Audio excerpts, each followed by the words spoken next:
Thank you, Mr. Chief Justice, and may it please the Court. In common usage, to say that a person knowingly has possession of something is simply to say that that person knows what it is they are possessing.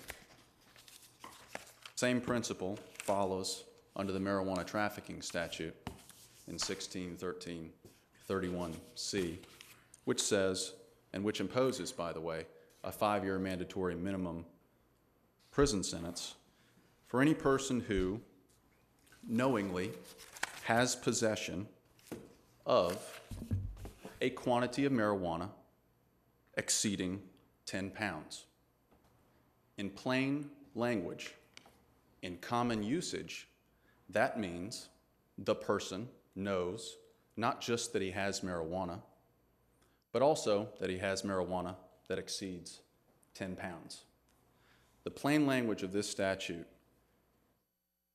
really and truly decides this case.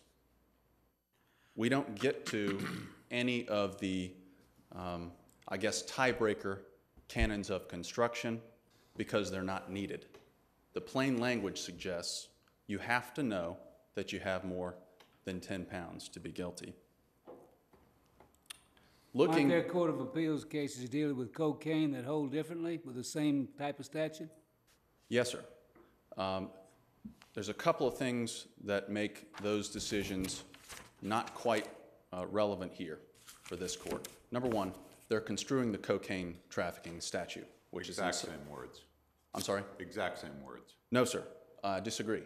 The language in subsection A for the cocaine trafficking statute is any person who is knowingly in possession of 28 grams or more of cocaine. So actually the weight comes first with the cocaine statute.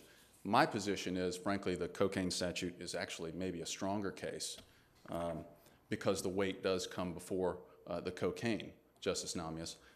But the Cleveland case, which is really the genesis of this whole misunderstanding, which is a 1995 case from the Court of Appeals, without a scrap of actual statutory construction, simply just issues as though it's an edict.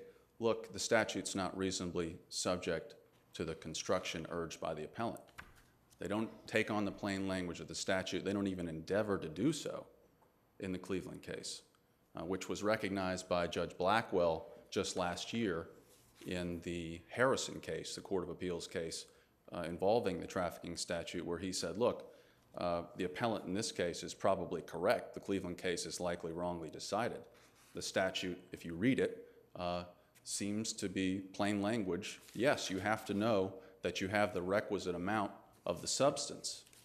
And Judge Blackwell, in a nicely reasoned opinion, takes on the language of the statute and says, yes, you're probably right. So we have the Cleveland decision. We have the Barr decision, which followed it many years later without analysis again. Just simply said, see Cleveland. And that's really where we stand. But this court, and no Court of Appeals case before this case, and this court specifically, has never passed on the marijuana trafficking statute in subsection C. What about stare decisis? Stare decisis, I'm glad you brought that up, Justice Namias. I'll point this court, let me answer your question by simply saying we don't have stare decisis from this court. Number one. Two. Until overruled by this court, though, that's the law. The Court of Appeals case is the law of the state. Correct, sir. And we don't contend it's not. But we don't have stare decisis from this court as to, specifically, or any court, as to the marijuana trafficking statute, as to subsection C. There is none. There simply is none.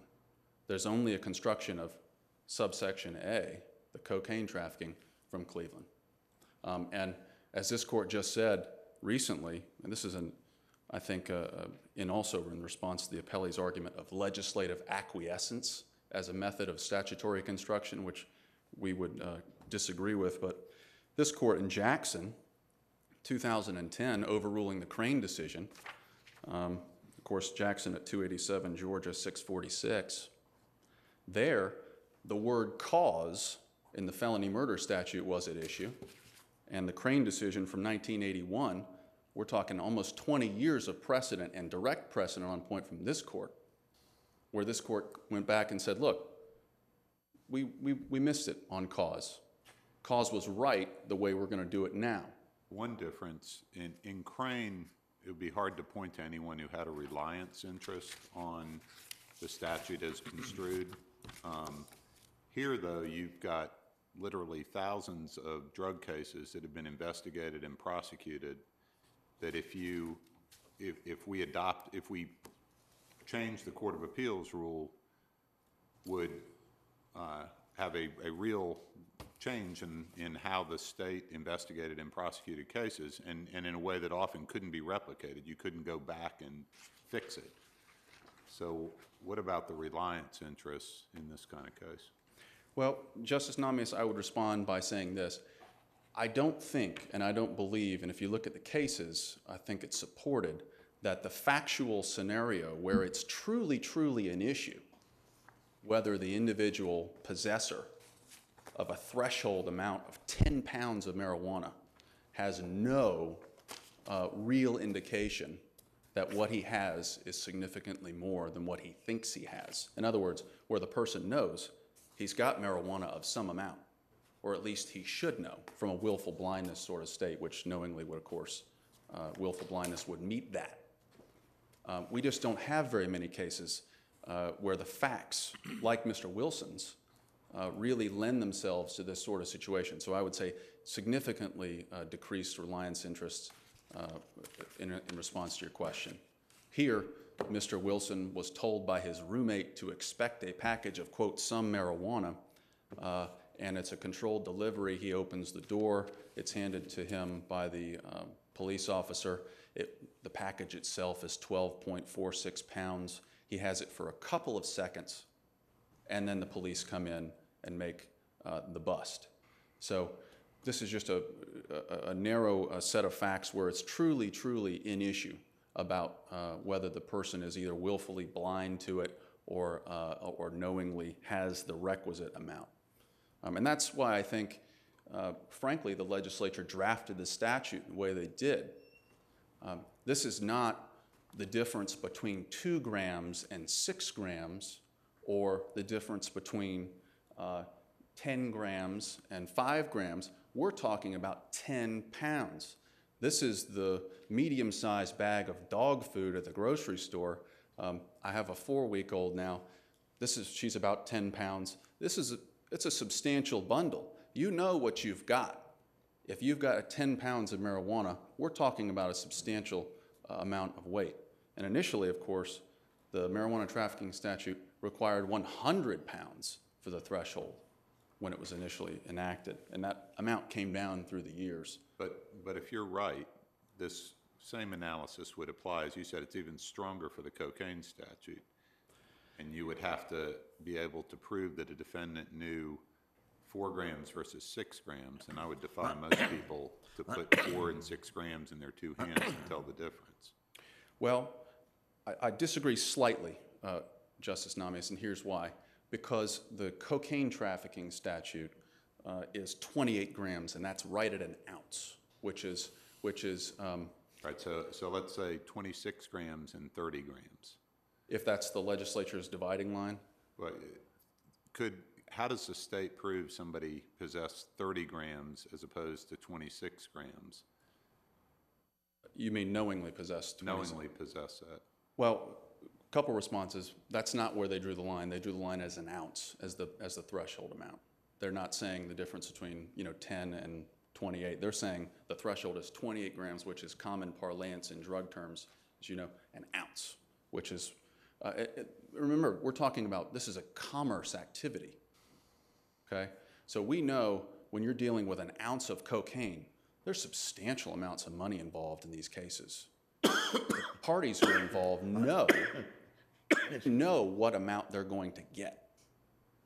There's really, drug cases don't have extra drugs tossed in like a baker's dozen. These things are calculated ahead of time. They're negotiated just like any business transaction, and you're not getting extra.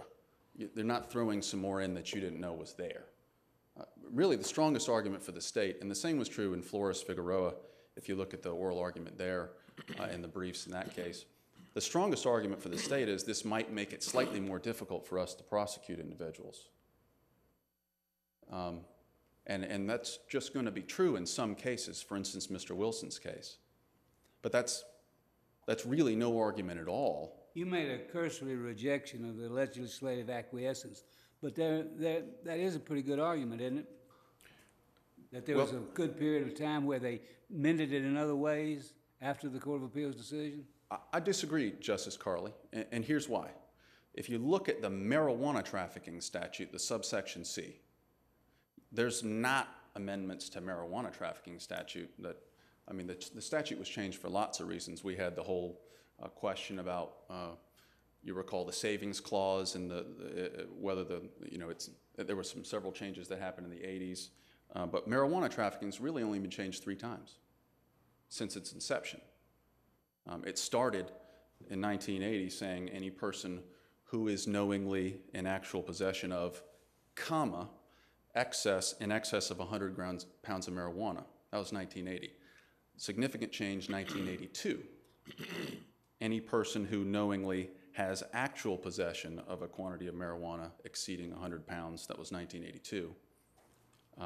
And then in 1988, we had a change from all the trafficking statutes, from the Lockwood decision from this court, 1988, that said actual possession means actual possession. You can't have constructive possession. So after Lockwood, they took out actual possession, and the statute has basically remained the same. And here, let me also offer this. We know the legislature, if we're going to assume from legislative acquiescence, which I don't know that this court has ever said, legislative acquiescence is a canon of construction, especially not where this court's not passed on the matter, and where it's never been construed. Really, this statute's just simply never been construed for marijuana. But even if it is, we know the legislature knows how to draft a statute that would remove the question of mens rea from the quantity. They would simply say it's unlawful to possess marijuana, like they do for the general possession statute in 161330J. It's unlawful to possess or possess with intent to distribute marijuana. Simple as that. And then have penalties laid out somewhere else, which, by the way, we have in the federal statute, 21 U.S.C. 841. That's exactly how 841 reads. It's clear in 841, it's just unlawful to possess marijuana or possess with intent to distribute marijuana. The penalties are laid off somewhere else. That's how you divorce, that's how you cleave, that's how you remove the mens rea element from the amount. It's as simple as that. Are you aware of any other state with a similarly worded statute that is held in the direction you have? Justice Carley, I'm aware of one state that has. I'd like to be Justice Carley, but I'm sorry, Justice Nami.